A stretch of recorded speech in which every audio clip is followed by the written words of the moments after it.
요즘 집 가진 사람들이 좌불안석, 안절부절 못한다는 얘기 들어보셨는지요? 입주 물량 많은 지역마다 세입자 구하느라 야단이라는데 역전세난이라고 하죠. 대표적인 것이 서울 송파구입니다. 뉴스투데이 취재진이 다녀왔습니다. 서울 잠실 롯데월드 타워에서 내려다본 대규모 아파트 단지. 연말 입주를 앞두고 마무리 공사가 한창인데요. 올 들어 송파구의 전세가 하락폭을 서울 평균의 10배 이상으로 끌어올린 주인공 헬리오시티입니다. 잠실 C형 아파트를 재건축해 입주할 물량이 무려 9,500여 가구.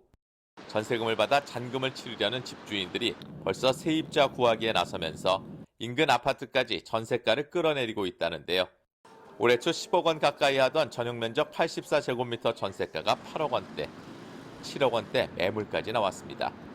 석 달 새 2억 원 넘게 빠진 셈입니다. 옛날에는 9억 5천까지도 거래됐었는데 지금은 뭐 8억에서 8억 5천. 헬리오시티 입주가 가까워질수록 전세가가 더 떨어질 거란 예상에 세입자들이 느긋해진 상황. 거래는 더 줄고 있습니다. 7억 4천 5천짜리도 한두 개밖에 없었거든요, 사실은. 모든 사람들이 이제 그런 기대를 가지고 오기 때문에 선택을 안 해요.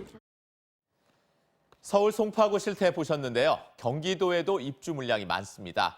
입주가 시작된 지 몇 달이 지나도 세입자를 못 구해 집주인들이 발동동 구르는 곳, 한 곳 더 가보겠습니다. 경기도 화성의 한 아파트 단지. 지난 1월 입주를 시작해 지난주 지정 입주 기간이 끝났지만 입주율은 60% 정도에 그치고 있다는데요. 밤에도 아파트에는 불 꺼진 집이 많이 눈에 띄고 단지 내 상가도 빈 곳이 많습니다. 주변 중개업소에서는 잔금을 마련하지 못한 집주인들이 전세 물량을 쏟아낸 걸 이유로 꼽는데요. 전세가를 수천만 원씩 낮춰도 세입자 찾기가 어렵고 아예 급매로 내놓는 사람도 많다고 합니다. 워낙에 뭐 요즘 부동산이 침체돼서 미분양은 될 것 같아요. 연체되고 그러니까 이제 급매로 많이 나오거든요. 그러니까 매매도 그렇고 전세 월세도 그렇고. 네, 미친 전세라는 말까지 나올 정도였던 서울. 하지만 지난달 서울 전세값은 5년 7개월 만에 처음 하락 반전했는데요. 올해 누적 하락폭은 강남 4구가 두드러지고 그중에서도 조금 전에 보신 송파구의 낙폭이 가장 컸습니다. 이러다 보니까 서울 아파트 매매가 대비 전세가율은 올해 70%대가 붕괴돼서 지난달 67.2%까지 내려왔습니다. 물량 앞에 장사 없다는 말처럼 입주 물량이 원인인데요. 전문가 얘기 들어볼까요?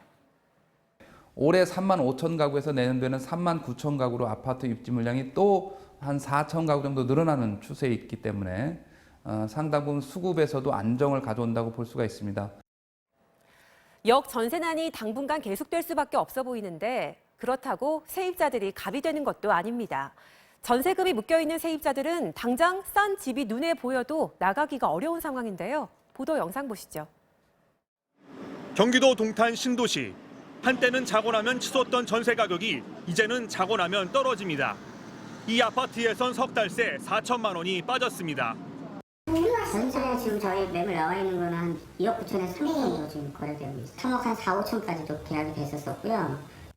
떨어진 전세값만큼 돌려달라는 세입자들 요구는 벽에 부딪히기 일쑤입니다.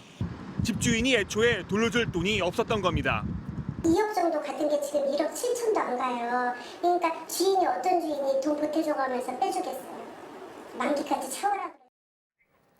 네, 역전세난이 벌어질 때 가장 많이 발생하는 게 이런 경우죠.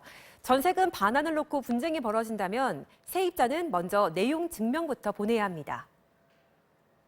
이사를 나가버리게 되면 대항력이라는 걸 상실하기 때문에 우선은 임차권 등기 명령을 신청을 해서 이제 등기가 되는 것을 확인을 해야 되는 것이죠. 또 가격만 보고 덜컥 싼 전세 물건 잡는 것도 조심해야 합니다. 이미 대출이 많은 집의 경우가 많은데 계약할 때 전세금으로 대출을 갚는다는 조건을 꼭 달아야 하고요. 전세값이 다시 오를 경우도 생각해야 합니다.